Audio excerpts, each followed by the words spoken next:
Jam 8 pas kita mulai. Assalamualaikum warahmatullahi wabarakatuh. A'udzu billahi minasyaitonir rajim. Bismillahirrahmanirrahim. Alhamdulillahirabbil alamin. Wa bihi nasta'inu ala umurid dunya waddin. Wassalatu wassalamu ala asyrafil anbiya'i wal mursalin.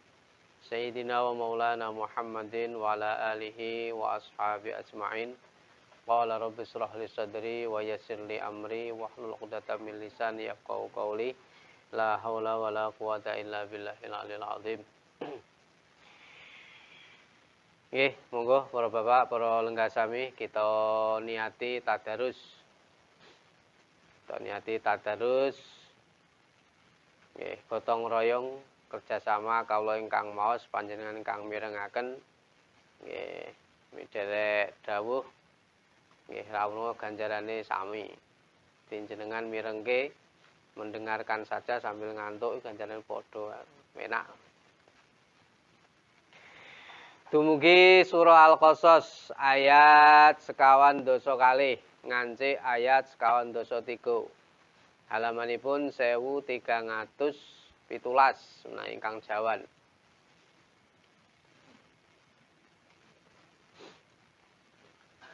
Al-Fatihah. A'udzu billahi minasyaitonir rajim. Bismillahirrahmanirrahim. Alhamdulillahi rabbil alamin. Ar-Rahmanir Rahim. Maliki yaumiddin. Iyyaka na'budu wa iyyaka nasta'in. Ihdinas siratal mustaqim. Siratal ladzina an'amta 'alaihim ghairil maghdubi 'alaihim waladdallin. Amin. A'udzu billahi minasy syaithanir rajim. Bismillahirrahmanirrahim. Wa laqad atayna Musal kitaba min ba'di ma ahlaknal qurunal ula basaira lin-nasi wa hudan wa rahmah. بصائر للناس وهدى ورحمة لعلهم يتذكرون وما كنت بجانب الغربي إذ قضينا إلى موسى الأمر وما كنت من الشاهدين ولكننا أنشأنا قرونا فتطاول عليهم العمر وما كنت ثاويا في أهل مدين تتلو عليهم آياتنا ولكننا كنا مرسلين وما كنت بجانب الطور إذ نادينا ولكن رحمة من ربك لتنذر قوما ما أتاهم من نذير من قبلك لتنذر قوما ما أتاهم من نذير من قبلك لعلهم يتذكرون ولولا أن تصيبهم مصيبة بما قدمت أيديهم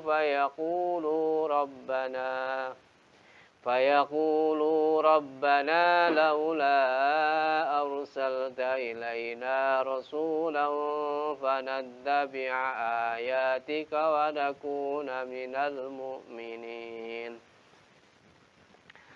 فلما جاءهم الحق من عندنا قالوا لولا أوتي مثل ما أوتي موسى أولم يكفروا بما أوتي موسى من قبل قالوا سحران تظاهرا وقالوا إنا بكل كافرون قل فأتوا بكتاب من عند الله هو أهدى منهما أتبعه إن كنتم صادقين فإن لم يستجيبوا لك فاعلم أنما يتبعون أهواءهم ومن أضل ممن اتبع هواه بغير هدى من الله ومن أضل ممن اتبع هواه بغير هدى من الله إن الله لا يهدي القوم الظالمين صدق الله العظيم.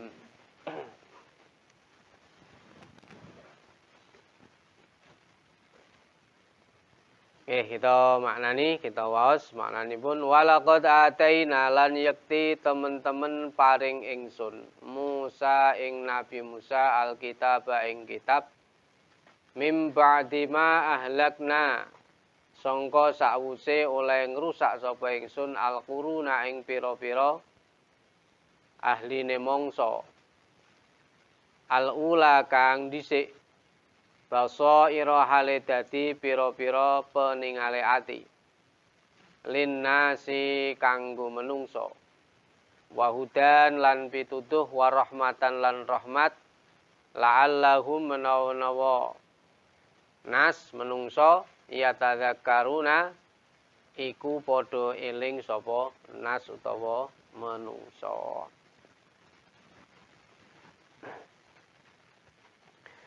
Demi sayekti ingsun Allah wis maringi Nabi Musa rupa kitab sak bakdane anggon ingsun ngrusak umat-umat kang dhisik kaum Nabi Nuh, kaum Ad, kaum Samud lan liya-liyane.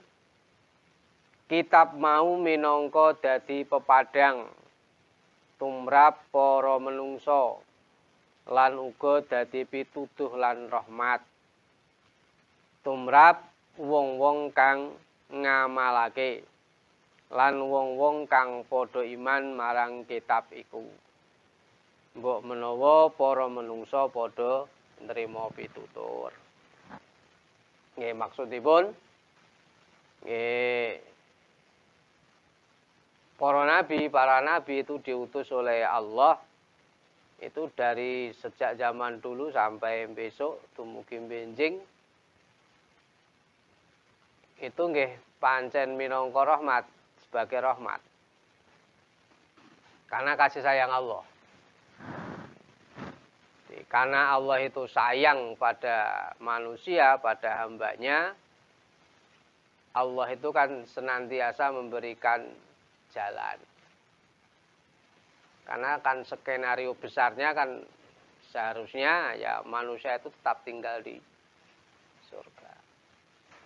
Sejak zaman Nabi Adam.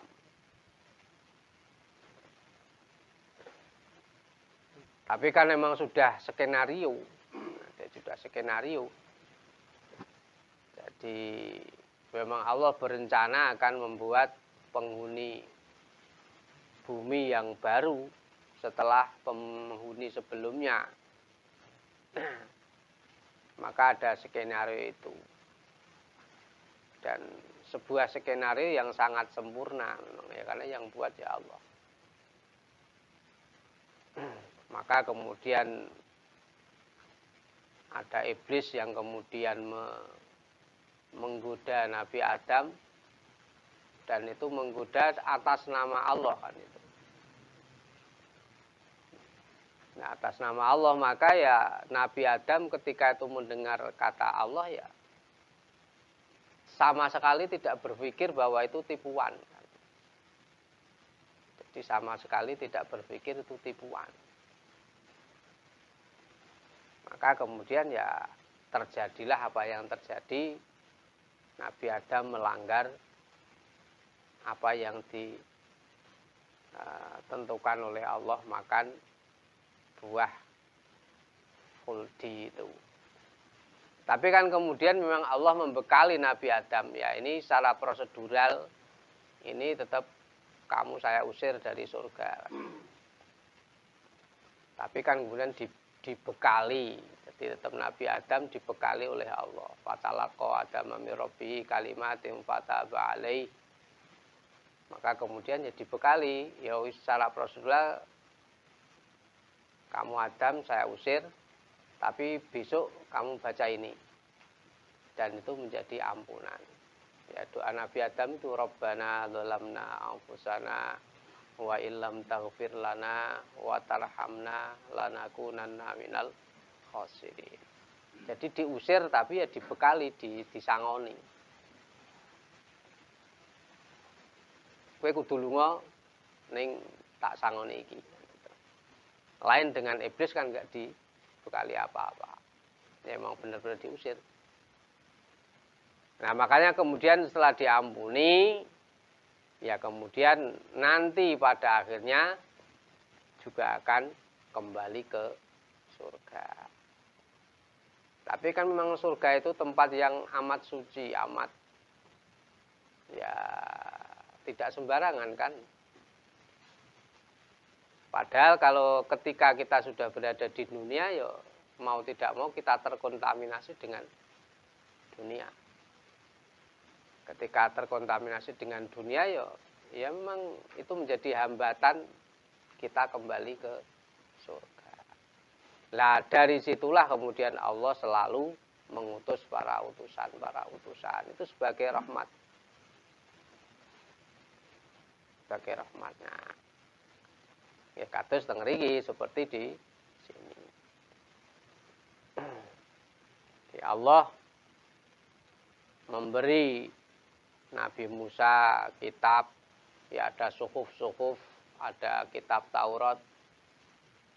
Jadi kalau Nabi Musa sendiri kan dulu sudah menerima lembaran-lembaran. Suhuf Musa, suhuf Ibrahim. Jadi memang sudah berupa lembaran-lembaran asli kan. Yang kemudian itu akhirnya kemudian disimpan di tabut. Yang kemudian tabut itu ya menjadi misteri. Dan nanti muncul lagi ketika Allah mengutus ada Tolut dan sebagainya. Nah itu. Allah memberi kitab, memberi kitab Taurat, memberi suhuf pada Nabi Musa. Setelah Allah merusak kaum-kaum yang lebih dahulu, ada kaumnya Nabi Nuh, ada kaum Ad, ada kaum Samud dan lain sebagainya, yaitu sebagai petunjuk, sebagai penerang, pepadang bagi seluruh manusia, menjadi petunjuk dan menjadi rahmat kasih sayang tadi. Itu sebabnya ya Allah dulu mengusir Nabi Adam, tapi juga itu kan ya prosedurnya harus diusir karena dia melanggar. Tapi sebenarnya kan Adam ya sangat dicintai oleh Allah. Sehingga ya diusir tapi dibekali itu supaya nanti mendapat ampunan dan bisa kembali. Termasuk kepada keturunan-keturunannya sampai kita. Tapi untuk kembali ke surga ya berarti kita harus meninggalkan dunia. Kalau kita berat terhadap dunia ini ya berarti kita enggak naik-naik kan itu. Wa ma kunta bijanibil gharbiyyi wa ma kunta lanurauna sira. Bijanibil gharbiyyi iku ing dalem sisih kang kulon. Id qadaina tatkala paring putusan sapa ingsun ila Musa marang Musa al-amra ing perkara wa ma kunta lan ora ana sira minasyahidina iku saka wong-wong kang nyekseni. Walakinna lan tetapi ingsun nanging ingsun ansana iku nyukulake ingsun kurunan ing pira-pira umat fatata wala mongko dadi dawa alaihim ing atase kurun mau al umuru apa umur Wa ma kunta lan ora ana sira sawiyan iku manggon fi ahli Madyan ing dalem ahli Madyan. Tatslu hale maca sira alaihim atase ahli Madyan ayatina. Ing ayat-ayat ingsun walakina nanging ingsun kunna iku ana sapa ingsun mursilina iku ngutus. Ayat sekawan dosa sekawan. Sira Muhammad ora hadir ana ing sak cedhake Gunung Tursine, Gunung Tur sisih kulon. Nalika ingsun Allah paring wahyu marang Nabi Musa. Ketika Allah memanggil Nabi Musa, Nabi Muhammad kan juga menyaksikan. Tapi Nabi Muhammad bisa menceritakan.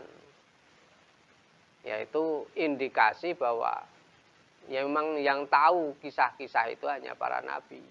Karena diberi wahyu. Artinya ya Al-Quran itu memang benar-benar wahyu.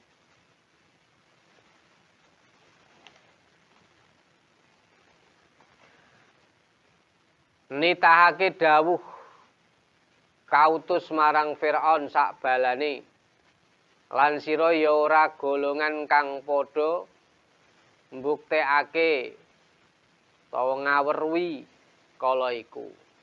Dadi terang apa kang den terang-terangake dening Nabi Muhammad iku saking dedalan wahyu. Jadi dalam beberapa kesempatan, jadi sebenarnya orang-orang Yahudi itu juga mengakui ada beberapa hal. Itu yang tahu ya cuma para nabi, kalau enggak nabi enggak mungkin tahu. Dan itu pernah ditanyakan beberapa hal kepada nabi. Dan akhirnya juga nabi ya tahu. Ya memang itu wahyu, artinya para Yahudi juga mengakui kalau itu wahyu. Tapi kan cuma karena gengsi dan sebagainya dan lain hal. Ya intinya kemudian tidak mau mengakui. Ya kecuali golongan yang sedikit yang lurus yang artinya memang tunduk. Ya itu memang benar apa yang dikatakan beliau dan cocok dengan berita-berita yang ada di Taurat dan sebagainya akhirnya ya iman. Tapi orang-orang Yahudi itu tahu. Bahkan diungkapkan orang-orang Yahudi itu mengerti tentang Al-Quran itu ibaratnya seorang bapak atau orang tua mengenal anaknya. Ya kalau kita kan mengenal anak kita ya mesti pas. Artinya ya kita yang, karena kita orang tuanya. Kita tahu bahwa anak itu ya mirip-mirip fotokopi kita. Jadi kita tahu watak-watak si anak. Karena ya mungkin sebagian watak kita juga menurun ke anak. Oh ya anak suka apa ya? Ya paling niru-niru bapaknya kan gitu. Artinya kan kita tahu. Nah, ono anak ngene kadang ya. Ya, maksudnya bahwa itu kan kita sadar gitu. Anak punya sifat itu, kita tahu. Gitu. Kita artinya kita sangat mengenal sekali dengan anak kita. Atau fisiknya juga kita ya tahu, di sini ada tai lalatnya, di sini dulu bekas jatuh, wah, ada bekas luka dan sebagainya, kita akan tahu. Jadi tahu persis sampai detil. Lah orang Yahudi itu mengenal Al-Quran ya kira-kira semacam itu. Jadi kadang ya kita sendiri juga kalah kan gitu. Karena mereka tahu, cuma tidak mau beriman, cuma gitu. Tetapi nyatane ingsun Allah mujudake umat-umat kang akeh banget sak badane Nabi Musa. Nuli umat-umat mau padha suwe-suwe umure, panjang umur. Sehingga umat-umat padha lali marang janjine. Ilmu-ilmu padha sirna. Wahyu-wahyu wis pedhot. Lan menungso padha lali babar pisan marang agamane. Banjur ingsun Allah Ta'ala ngutus marang sira Muhammad lan uga sira ora mukim ana ing ahli Madyan nanging bisa nyeritakake kahanan ana ing Madyan. Sira bisa macaake lan nyeritakake marang ahli Mekah. Nyeritakake ayat-ayat ingsun, yaiku cerita-ceritane ahli Madyan. Tetapi ingsun Allah, iya anan ingsun Allah iku ngutus marang sira Muhammad supaya nerangake kabare wong-wong dhisik. Ya memang misi Nabi itu diutus oleh Allah. Maka ya dibekali dengan banyak hal. Termasuk informasi-informasi umat-umat yang terdahulu yang itu ya secara persis sudah banyak yang tidak tahu. Ya mungkin ada beberapa hal yang masih menjadi cerita turun-temurun dan sebagainya. Tapi persisnya kan tidak tahu. Lah Nabi diberitahu yang sebenarnya terjadi. Bagaimana umat-umat dahulu ketika kampungnya dirusak dan sebagainya. Nabi bisa menceritakan persis ya karena itu wahyu. Nabi tidak pernah hadir di masa itu.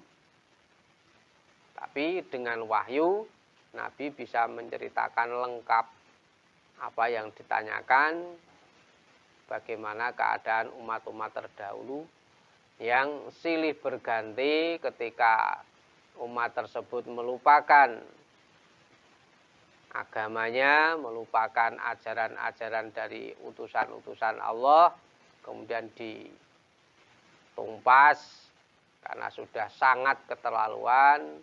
Kemudian Allah membangkitkan umat yang baru, Allah mengutus utusannya yang lain.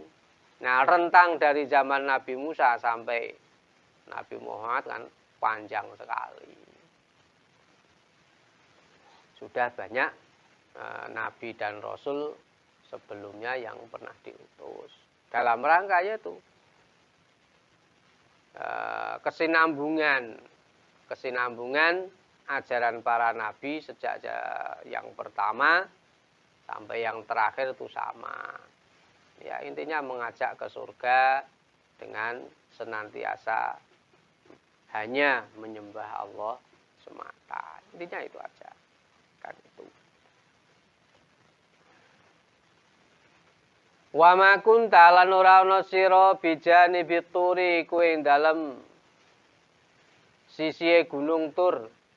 Idna daina tatkala ngundang ingsun walakin rahmatan nanging minangka rahmat mir rabbika sangka pangeranira litundira supaya meden-medeni sira memperingatkan kauman ing kaum ma'atahum kang ora nekani ing kaum min nadirin sapa wong kang meden-medeni atau memperingatkan, memberi peringatan. Min qablika sadurunge ira.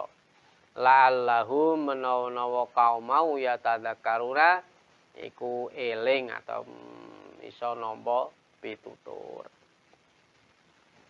Lan sira Muhammad ora hadir ana ing sak cedhake Gunung Tur. Tidak ikut hadir saat itu di Gunung Tur ya enggak pernah. Nalika ingsun timbali Nabi Musa, ingsun dawuhi supaya nampa kitab serana kukuh. Begitu juga Nabi yang enggak hadir ketika peristiwa dalam perjalanan setelah lolos bisa melewati Laut Merah, dikejar oleh Firaun dan selamat dalam perjalanan. Kemudian Nabi Musa juga dipanggil oleh Allah untuk menerima kitab-kitab dan sebagainya. Nabi nggak hadir, tapi Allah diberi wahyu oleh Allah. Tapi Rasul diberi wahyu oleh Allah bisa menceritakan itu semua.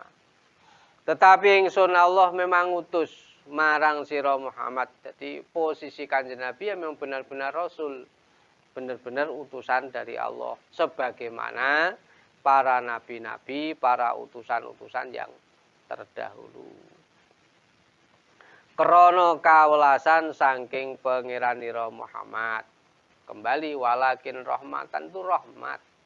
Apalagi Nabi, kemudian Nabi itu memang rahmatan lil alamin. Rahmat bagi segala alam.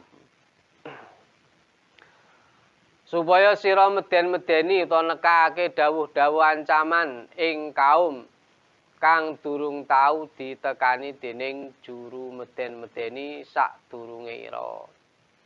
Misi Nabi juga menyampaikan peringatan karena pola tingkah manusia yang sudah keterlaluan, maka kemudian perlu diberi warning, diperingatkan, ini nggak boleh, itu melanggar dan sebagainya.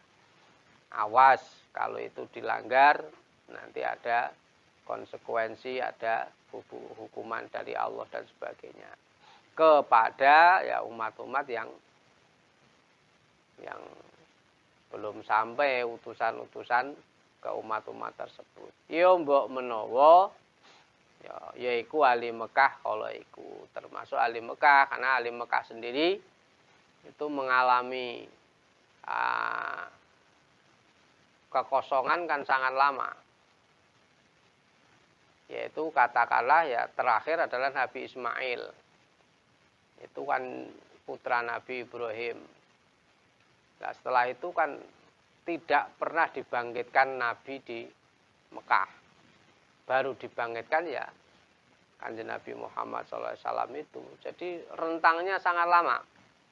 Sementara dari kalangan Bani Israel kan selalu kontinu.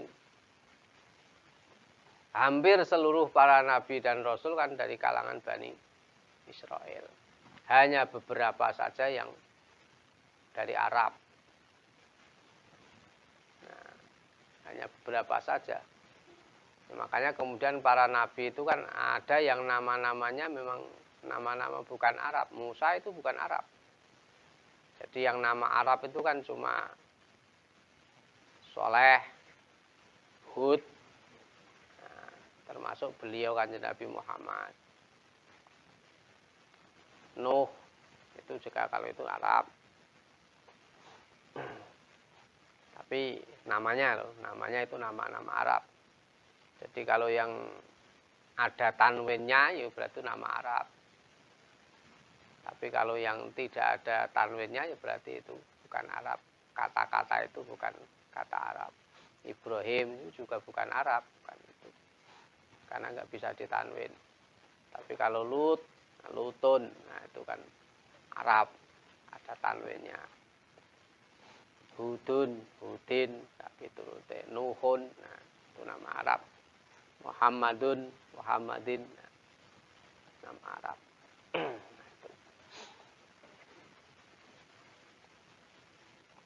Nah, sangat sedikit memang kalangan nabi-nabi yang berasal dari Arab. Sehingga ya kekosongan itu sangat lama kan. Jadi dalam istilah yang lain ya orang-orang Mekah itu sudah ghafilun, jadi orang yang lupa.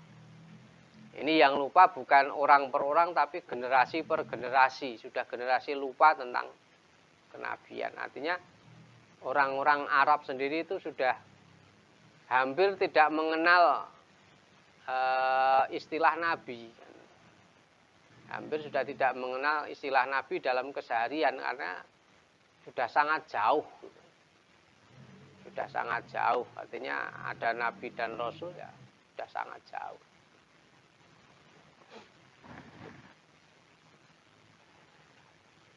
Lain lagi Madinah. Kalau Madinah memang benar-benar saat itu belum sampai, ada dakwah ke sana belum sampai. Ini juga sama sekali ya nggak mengenal nabi itu apa dan sebagainya, nggak mengenal. Justru orang-orang Madinah itu mengenal ada nabi dan sebagainya kan dari orang-orang Yahudi juga. Nah, tradisi Yahudi kan memang tradisi para nabi. Artinya memang selalu dibimbing oleh nabi setiap generasinya ketika masih ada nabi. Tapi juga Bani Israel banyak sekali membunuh para nabi dan rasul. Ketika itu enggak cocok dengan kemauannya, ya kalau perlu dibunuh ya dibunuh dan sebagainya. Jadi memang keterlaluan itu Bani Israel itu. Nah, sementara kalangan Arab memang sangat sedikit nabi-nabi itu. Nah, ini.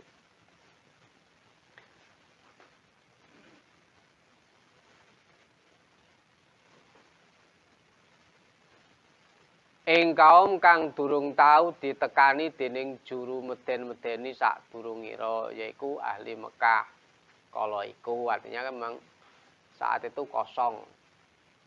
Mbok menawa kaum-kaum iku padha nrimo pitutur, mbok ya padha gelem menerima apa nasihat, menerima ajaran itu.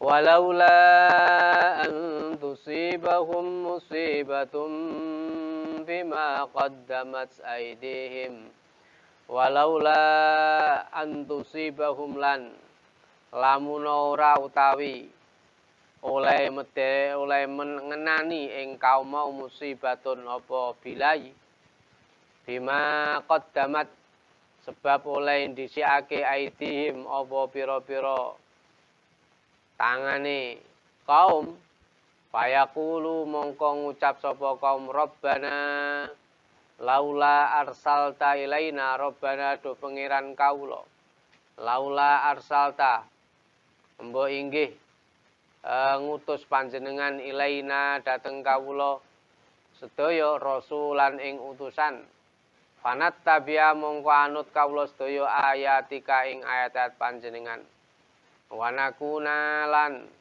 wonten kawula minal mukminina iku saking tiang-tiang ingkang iman falamma ja'ahum mongko tatkala nekani ing kaum mau al haqqu apa hak perkara kang hak apa kang hak min indina saking ngersani ingsun qalu mongko ngucap sapa kaum laula utia mbok iya diparingaken mislama diparingaken Muhammad Nabi Muhammad mislama ing upamane barang utia kang den paringi Musa sapa Nabi Musa awalam yakfuru ana ta ora kufur sapa kaum mau bima kelawan barang utia kang den paringake apa mah kang den paringi sapa Musa Nabi Musa min qablu saking sadurunge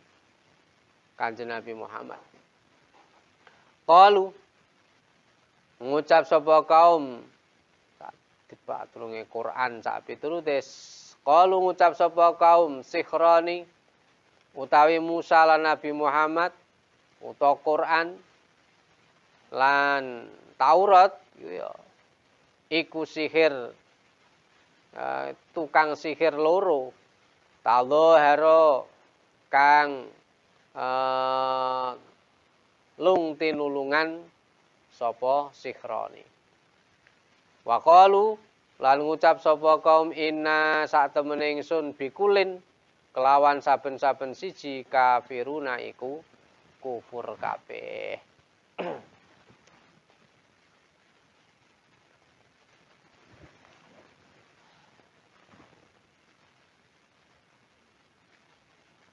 ayat 47 dikira-kiraake upama kufar Mekah ora kena bilai sebab tindakan anggone padha kufur banjur dheweke padha celathu to ngeluh hamba inggih panjenengan punika ngutus dhateng kawula sedaya setunggaling utusan supados lajeng kawula sedaya sami midherek ayat-ayat panjenengan ingkang kaasta utusan wau lan lajeng kawula sedaya kalebet golonganipun tiang-tiang ingkang sami iman Upama ora kaya ngono, ingsun mesti nginggalake tumurune siksa lan ora ngutus marang sira Muhammad. Muhimmah pancen diparil upamane Nabi Muhammad ora kautus, banjur wong-wong kafir Mekah den turuni siksa jalaran saking anggone padha kufur, wis mesti gampang wae anggone padha meleh-melehake. Yaiku banjur kufar Mekah padha celathu. Wong panjenengan mboten ngutus utusan, kawula sedaya kufur, kok lajeng panjenengan siksa. Ambo inggih panjenengan punika ngutus utusan dhateng kawula sedaya. Menawi panjenengan kersa ngutus utusan, kawula sedaya sampun temtu sami nderek dawuh-dawuh panjenengan. Lan temtu sami iman. Rehning Allah Ta'ala ngutus marang Nabi Muhammad, dadi kufar Mekah ora bisa golek dalan arep meleh-melehake. Nggih, maksudipun Allah niku ora sia-sia. Allah tidak dolim. Allah tidak langsung ujuk-ujuk memberi siksaan, kan tidak. Tapi Allah telah memberi peringatan dahulu.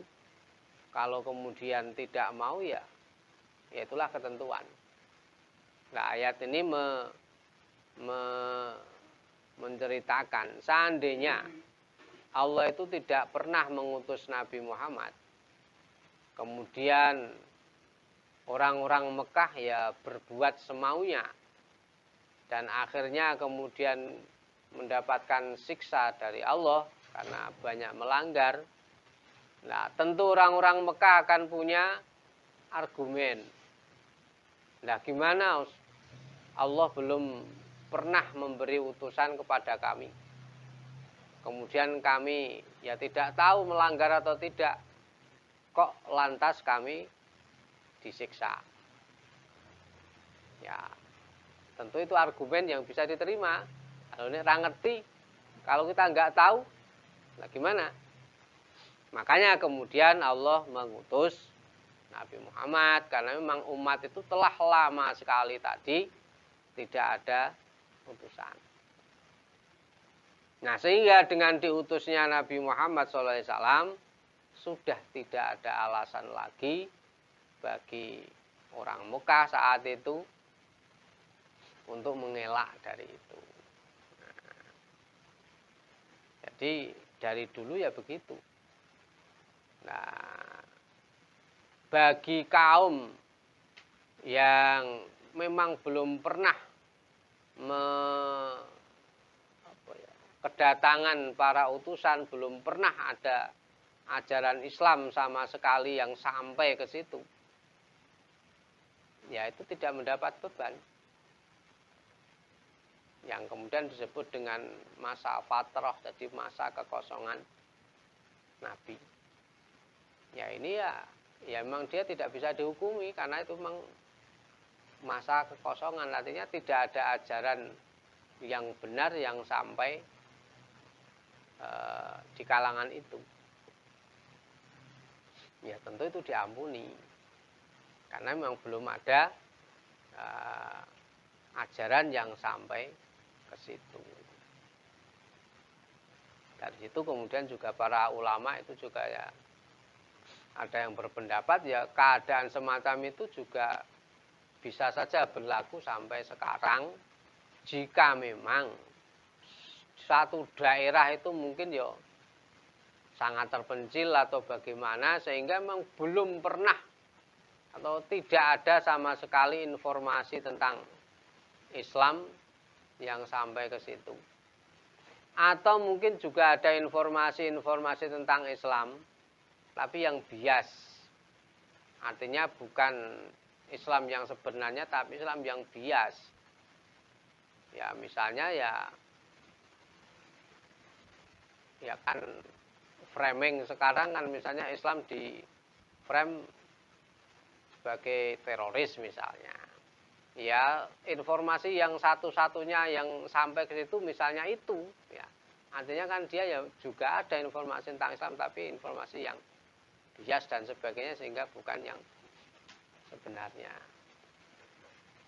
Ya, yaitu bisa dinisbatkan sebagaimana kaum yang dahulu yang memang sampai umat itu meninggal belum ada utusan yang sampai ke situ. Nah, dengan diutusnya Rasulullah Muhammad SAW ke Mekah, ya tidak ada alasan bagi kufar Mekah untuk mengelak dari ketentuan Allah tersebut. Tapi ya memang dari dulu itu ya manusia itu jago ngeles kan. Jago ngeles.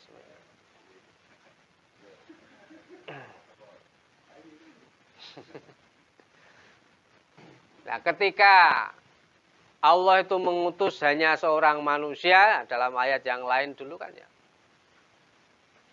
Mereka berkata, masa utusan kok cuma manusia? Harusnya ya lebih keren, lebih gagah kalau utusan itu malaikat kan itu kan.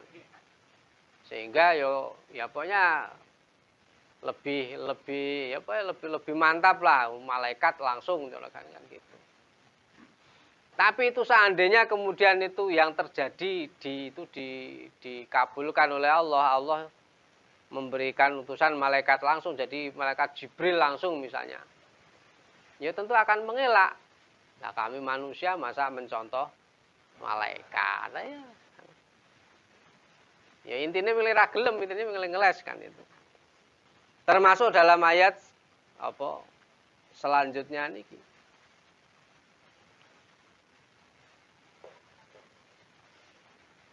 Ayat 40. Nuli nalika ahli Mekah katekanan kebenaran yaiku Nabi Muhammad. Saking ngersa ingsun mongko dheweke kabeh padha celathu. Ya kene teka Muhammad ora diparingi ayat-ayat kaya kang marang Nabi Musa. Diparingi kaya tongkat kang bisa dadi ula lan liya-liyane. Apa to dheweke ora padha kufur? Ngufuri apa-apa kang diparingake marang Nabi Musa sadurungira Muhammad keturunan Al-Qur'an. Dheweke kabeh toh padha celathu. Quran lan Taurat iku karo-karone sihir karo pisan. Kang padha bantu membantu. Lan dheweke padha celathu temenan ingsun kabeh iku marang kabeh Musa lan Muhammad Taurat lan Quran tetep padha kufur ora percaya. Jadi ketika Nabi Muhammad SAW diutus dengan diberikan mukjizat-mukjizat yang ya spesial lain daripada yang lain, ya Nabi Muhammad diberikan mukjizat kan tapi kan tidak seheboh mukjizat-mukjizat para rasul terdahulu. Kalau Rasulullah terdahulu diberi mukjizat kan ya lebih heboh lah. Nabi Ibrahim tidak mempan ketika dibakar. Kan heboh sekali. Sementara Nabi Muhammad SAW dalam salah satu perang ya pernah terkena senjata ya gigi beliau ada yang tanggal. Nabi SAW juga pernah lapar dan sebagainya kan nggak keren kalau gambarnya. Nabi Musa diberi tongkat yang bisa berubah jadi ular dan sebagainya, dipulkan ke laut bisa terbelah dan sebagainya. Nabi Muhammad kan tidak. Nah ini kan juga begitu. Nah mengapa kalau Nabi Muhammad itu benar-benar Nabi kok ya nggak diberi seperti mukjizat-mukjizat yang diberikan kepada Nabi Musa. Kok nggak diberi semacam itu, ini benar-benar Nabi atau bukan kan? Ini kan gitu. Intinya kan mau meragukan, mau menolak kan gitu. Meskipun Nabi Muhammad SAW diberikan mukjizat yang lebih hebat sebetulnya, yaitu dengan Al-Quran itu. Kalau mukjizat para nabi dahulu kan ya hanya berlaku saat itu kemukjizatannya. Tapi kalau Al-Quran kan itu tetap berlaku sepanjang masa. Tetap berlaku sepanjang masa. Itu kemukjizatan Al-Quran. Selamanya akan tetap terjaga dan tetap menjadi mukjizat. Nah, tapi kan dari sisi fisik dan kan itu kurang heboh. Sebagaimana mukjizat para nabi-nabi terdahulu. Nah, seandainya Nabi Muhammad diberikan mukjizat yang mungkin heboh-heboh semacam itu, seperti Nabi Musa, toh dulu para nabi-nabi yang diberikan mukjizat yang heboh semacam toh ya juga didustakan, sama saja kan. Nabi Nuh diberikan informasi tentang datangnya banjir dan sebagainya, dan sudah dipersiapkan kapal yang sangat besar, toh juga didustakan. Sama saja. Nabi Musa diberikan banyak sekali kemukjizatan untuk membuktikan bahwa beliau itu benar-benar utusan dari Allah. Tapi toh Fir'aun dan bala tentaranya, kroni-kroninya juga tetap mendustakan. Nah, artinya ya itu tadi ya nek ngeles ki ya tetep ngeles kan. Ming piye bisane ming bare bagaimana untuk menolak macam-macam iku. Ngopo utus cuma manusa ora, malaikat dan sebagainya itu tadi. Atau ya itu seperti ayat ini. Lah mengapa Nabi Muhammad kok tidak diberikan mukjizat sebagaimana mukjizat yang heboh-heboh seperti itu. Dan akhirnya juga tetap mengatakan qalu sihroni tadhahara. Wah, ini janjane mung padha wae. Kanjeng Nabi Muhammad karo Kanjeng Nabi Musa ya dua-duanya hanya tukang sihir semata. Artinya toh dituduh dua hal yang sama. Nabi Musa dulu juga dituduh itu kepalanya para tukang sihir. Jadi Fir'aun sudah memilih sendiri jago-jago tukang sihirnya. Kemudian ketika itu bertarung melawan Nabi Musa akhirnya kalah. Toh kemudian Fir'aun cuma kalangku ya ming gurumu. Nah, kowe ming rekayasamu. Ayo kowe ming ketemu gurumu, ketemu suhumu ayo. Berarti selama ini ya ming apa itu kan menolak. Kanjeng Nabi Muhammad SAW meskipun juga sudah tidak di era zaman sihir, toh juga tetap dituduh sebagai tukang sihir. Jadi apa yang dibaca oleh Nabi juga dianggap itu mantra-mantra sihir. Sama saja. Qalu sihrani tadhahara. Ya, kedua-duanya juga tukang sihir yang saling bantu-membantu. Wa qalu inna bikullin kafirun. Mereka juga berkata, kami semua atas tiap-tiap satunya, artinya ya masing-masing keduanya juga tetap kafir. Qul dawa sira faktu padha nekanono sira kabeh bi kitabin kelawan kitab min indillahi kang saking ngersane Allah. Huwa kang utawi kitab mau ahda iku luweh nuduhake minhuma saking tinimbang saking kitab Quran lan Taurat.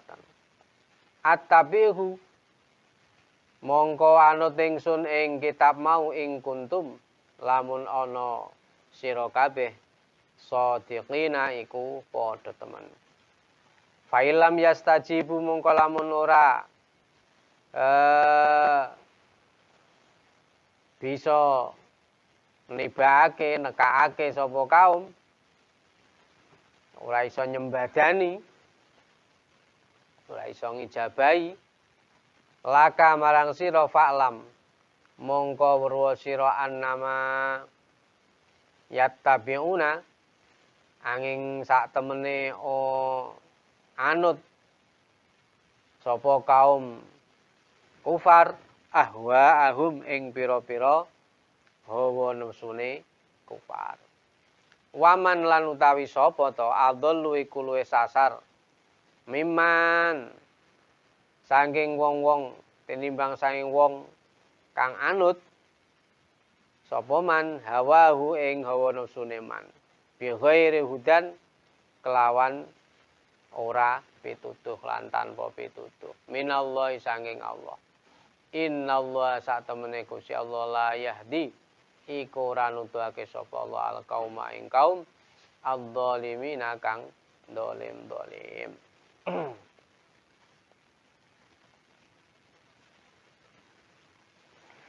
Sira dawuhana Muhammad, kufar-kufar Mekah iku coba sira kabeh padha nekakno kitab saking ngersane Allah taala. Kang kitab iku luwih bisa nuduhake ketimbang Taurat lan Quran. Coba jajal. Ingsun tak anut kitab iku. Ayo jajal. Yen sira kabeh pancen padha bener temen. Nah, salah satu kemujizatan Al-Quran kan dari dulu tetap ada tantangan, challenge. Ya, nek panjen ora percaya Al-Quran, kalau nggak percaya sama kan, coba datangkan. Kalau ini satu kitab, kitab yang lain yang bisa lebih memberikan petunjuk dibanding Al-Quran atau Taurat itu. Kalau memang ada kan. Di ayat yang lain ya tantangan kalau memang itu ragu dengan Al-Quran ya cobalah buat satu surat dalam Al-Quran. Sehingga ya lebih indah, lebih bermutu dan sebagainya. Diturunkan lagi sampai kalau bisa, nggak bisa ya sak kitab ora iso, sak surat ora iso, ya. Sak ayat wae kan. Sak ayat wae nek perlu gamane ya saling membantu. Wis kerjasama kolektif wis. Gawe satu ayat saja sing iso menandingi. Tapi Al-Qur'an juga sudah mengatakan fa illam taf'alu walan taf'alu fattaqun narol lati wa'idat lil kafirin. Tidak akan sampai bisa, jadi tidak akan mampu. Yo ora iso, yo ora bakal iso. Jadi sampai hari kiamat juga bisa membuat semacam itu. Karena juga saat Al-Qur'an ini diturunkan bahwa yang paling menonjol saat itu adalah tentang sastra. Jadi kalau ada orang yang membuat tandingan kan tetap itu sudah dicemooh. Tetep ora iso nek karo sing padha karo diwaca Muhammad. Tetep ora iso wis carane tetep ngoten niku. Jadi pujangga jadi ketika misalnya presentasi jadi hasil karangannya ini tetap nanti dicemooh tetap aja kalah. Jadi mereka juga mengakui itu nggak bisa itu. Ya, cuma tidak mau beriman. Fa ilam yastajibu laka fa'lam annama yattabi'una ahwa'ahum. Nuli lamun dhewe kabeh ora padha bisa nyembadani